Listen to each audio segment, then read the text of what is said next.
तुमचे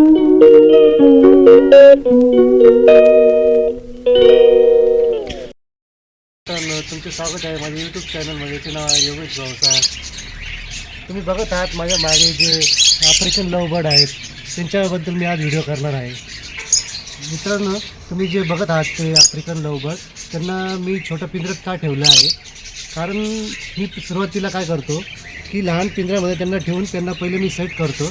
त्यांच्यावरती मी औषध आणतो, कारण मी त्यांना बाहेरून आणलेले असते आणि बाहेरचे आजार त्यांना लागलेले असतात. पण त्या आजारातनं त्यांना बरं करण्यासाठी त्यांना मी औषध वगैरे टाकून त्यांना पहिले मी रिपेअर करून घेतो. हां, छोट्या पिंजऱ्यामध्ये ते एकदा का सेट झाले की त्यांना मी मग मोठ्या पिंजऱ्यामध्ये शिफ्ट करतो.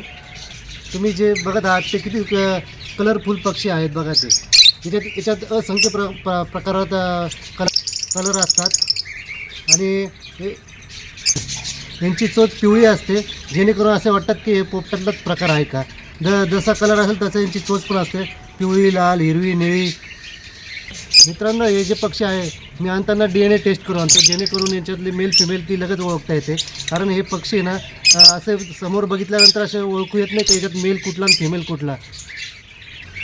आता हे पूर्ण सेट झालेले, यांना 2 महिन्यापासून मी या पिंजऱ्यातच ठेवले. ते आता ते घरटी लावण्यास तयार झालेले आहेत. मित्रांनो, जे या मोठ्या पिंजऱ्यामध्ये मी घरटी लावली आहे ती कशा प्रमाणात लावलेली आहे ते दाखवतो आहे.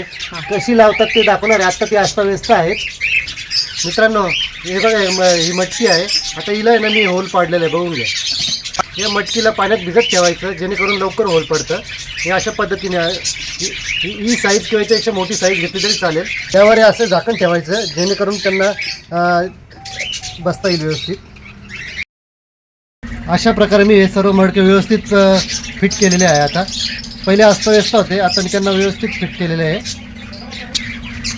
पिंजऱ्याच्या अवतीभोवती पण मी फिट केलेले मटकी, जेणेकरून त्यांना जिथे वाटेल तिथे ते बसू शकतात. हे बघा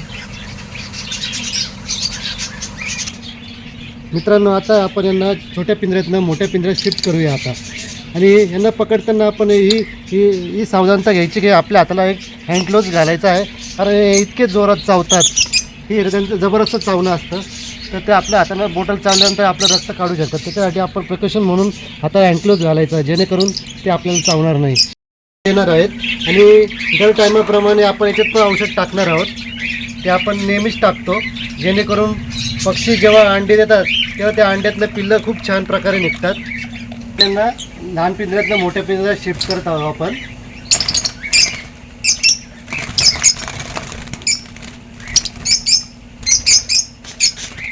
त्यांचा आवाज पण खूप मोठ्या प्रमाणात असतो, तर तुम्ही दिसत आहे तुम्हाला आवाज त्यांचा.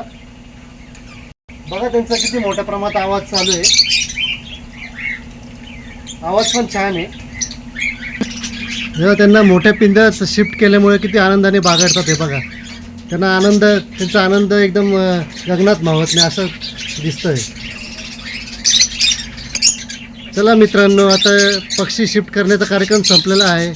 Bye bye. पुन्हा भेटूया आपण पुढच्या व्हिडिओमध्ये.